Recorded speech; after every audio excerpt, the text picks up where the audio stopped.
Hi friends! On a recent scrapbooking process video, I had a binder on my desk that I was pulling gems and enamel dots from, and I just showed a little snippet or a little corner of it as I was working. Well, Maria Tomlin left me a question in the comments and wanted to know more about how I store my enamel dots and my gems. So I thought I'd make a quick video and show you the different methods that I've used over the years. Of course, I've been scrapbooking for over 30 years and I have quite a collection now.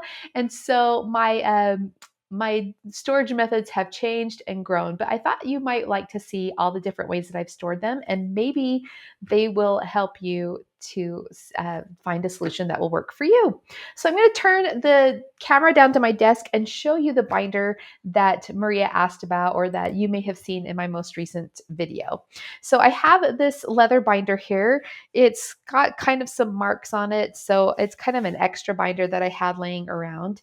And so I decided to put I guess like a cross section or of gems and enamel dots and pearls and things like that that were in smaller packages inside of this binder. So I am using like baseball card holders.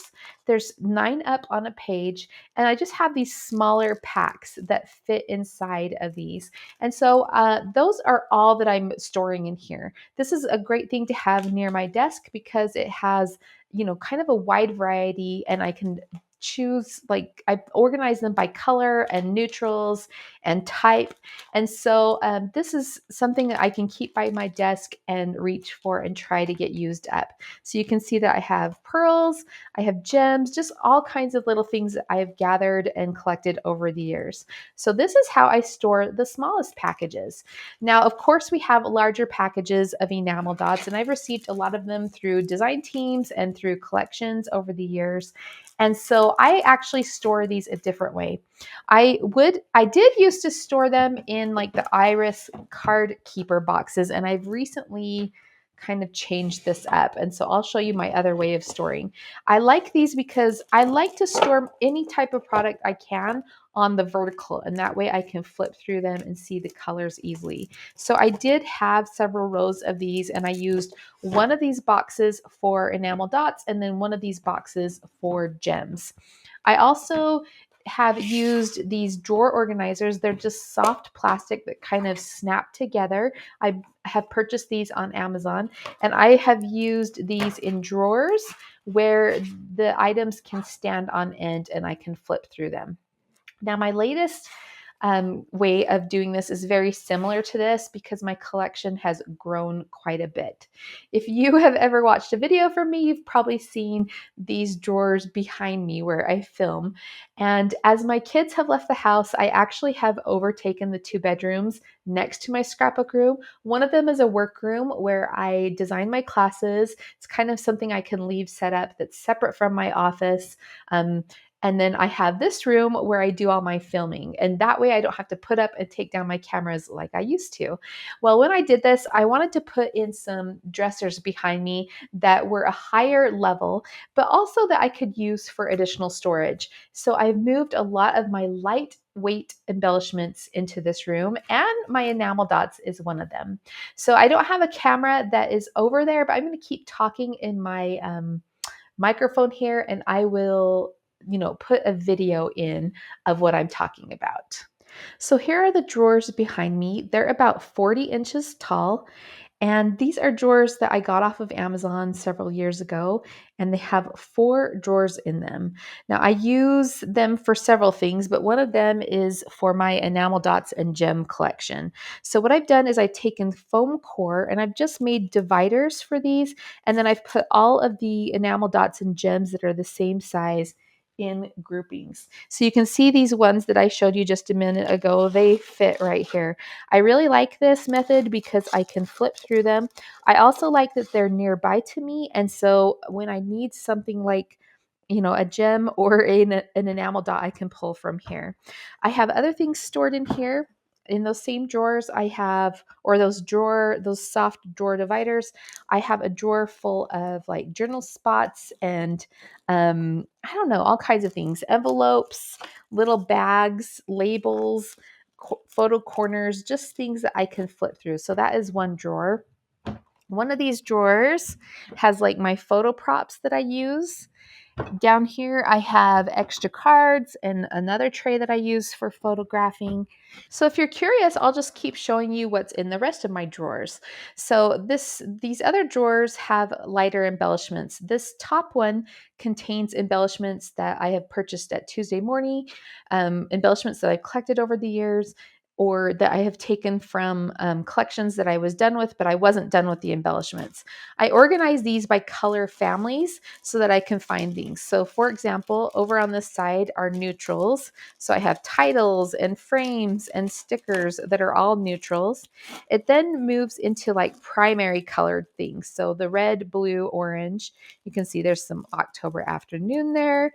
Here's just some Mambi stickers. So things that I still think I can find a use for, but don't belong to a particular collection, but could go with anything. So it goes from neutrals to primaries. Next, I have brights. I consider this like your pinks and teal and yellow, kind of your candy bright colors, right? Things that are more of those, I don't know, popsicle candy colors. And then finally over here, I have, I think, a few pastel things. So kind of the brights and the pastels kind of blend together. In the next drawer, I have, let's see here, I have like embellishments that are more themed. So I have all my hearts. So mostly Valentine things, but you know, heart can go on anything. So lots of heart things here. Of course, I have lots of flowers, paper flowers, flower stickers. Those can go on anything. So I'm not getting rid of those, right? And then next I have critters and bugs and butterflies that I can mix into any kind of project.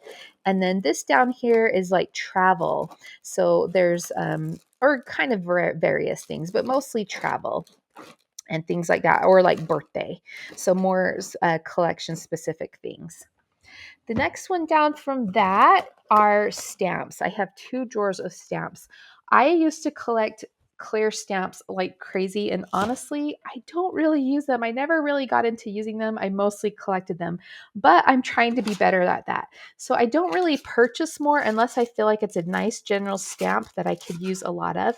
But again, I'm using those foam core dividers, and then I just made little cardstock separators. So I have numbers and alphabets. These are winter, like a bunch of Christmas. I love to use these when I'm making tags, journaling. There's just some different ones. So fall. So I try not to buy new stamps because I have so many older ones that are still beautiful, still fun. Of course, you know, once in a while I got to get a new background. Like look at this adorable one from Wendy Vecchi. I don't know how to say her last name, but isn't that cute with those little dots? So that's a newer one that I've purchased recently.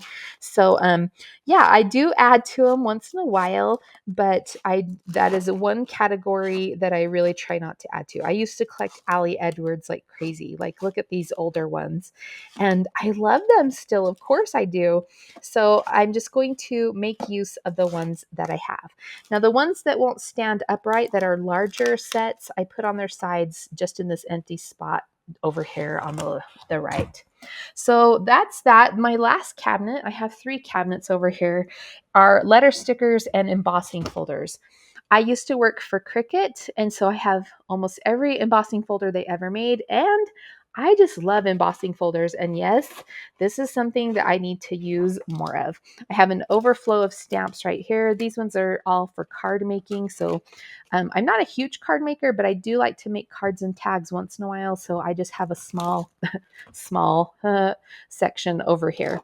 And then again, some larger ones that wouldn't fit standing up. So these are my 6x6 embossing folders and 5x7 embossing folders. In the drawer above it are a large Allie Edwards set. And then I have my A2 sized embossing folders organized by name. And then I have another binder with baseball card holders. I don't have it in here, or else I would show you, but I've done a sample of all the embossing. So I put them in categories. So if I want a wood grain one, then I find the name of it and come find it in here. This is the overflow of the letter stickers that are above. So I have a ton of neutrals. And so those are here, as well as some overflow stamps that are bigger. So that's kind of what's there. And then these top two drawers are all letter stickers. So they're organized by the rainbow. At the top, we've got the pinks, the reds, the oranges. So you've heard me say I have a ton of letter stickers that I've collected over the years. It's kind of embarrassing, but I love them. I love fonts. I love stickers. And so, yeah, these are all, then we keep going. These are all neutrals and then into golds and metallics. And then you saw my little overflow before. So yeah, I kind of have a letter problem, right? I think I need to get them used up. I hope you enjoyed seeing that little sneak peek in my storage drawers behind me, and also learning about the different ways that I have stored my enamel dots and gems over the years as my collection has grown.